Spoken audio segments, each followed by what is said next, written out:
and if this is your first time here, welcome. I am Chellbee, the blogger behind Chellbee.com, and I share new videos every Thursday, sharing my Thursday thoughts on faith.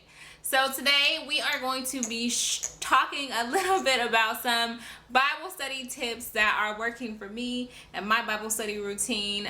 Today in particular, the Bible study tip is going to be all about verse mapping, and I'm going to be sharing some clips so you can actually see my Bible and how this looks in action. I think for me, I think explaining it is great, but sometimes you just need to see what it looks like actually when it is used.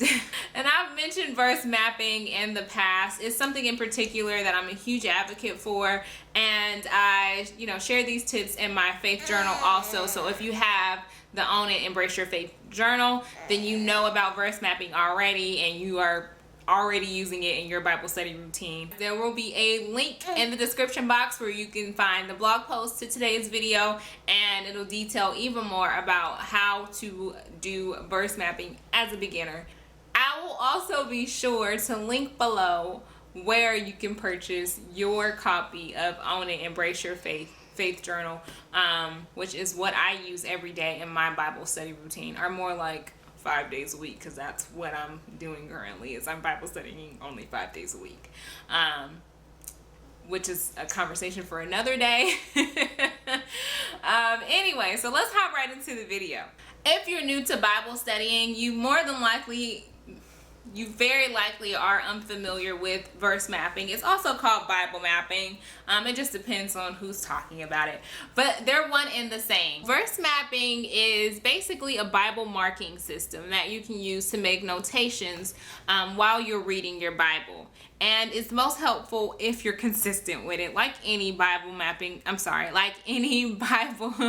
system that you implement. You want to be consistent with it, whether it be color coding, whether it be verse mapping, whether it be how you bookmark your favorite verses, like whatever you do in your Bible, you want to be consistent with it. It'll just make it easier when you're trying to reference certain scriptures. Verse mapping consists of 4 notation. You would circle any word that you want to define. You would use a wavy line to indicate any text that you want to get a better understanding of. You would use a box to outline. I don't know how to say that. It's a box. You would use a box to outline any text that you want to memorize, and then you would highlight anything that stands out to you. And I'll show you clips either over here or somewhere in the video. I'll be sure to show you clips of my Bible so you can see how the verse mapping system actually looks when it's in action. I think verse mapping is great if you're someone who's not a huge fan of writing in the Bible. It's kind of like a minimalistic approach to writing in your Bible. You don't have a ton of like doodles or stuff in your Bible, so it doesn't really, I guess, distract from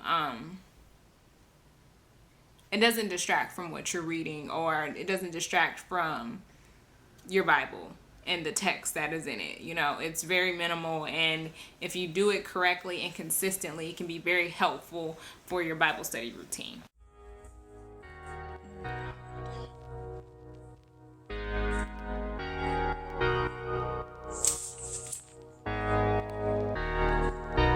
It's hot up here.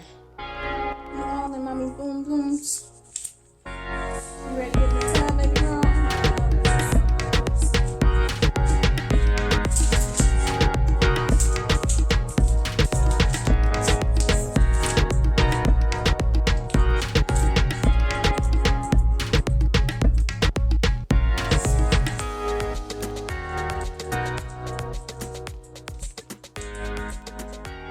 Just like with any other tip that I've shared here on the channel, feel free to make it your own, and don't forget to click the description box below so you can find the full blog post with more details about verse mapping and how you can implement it into your Bible study routine.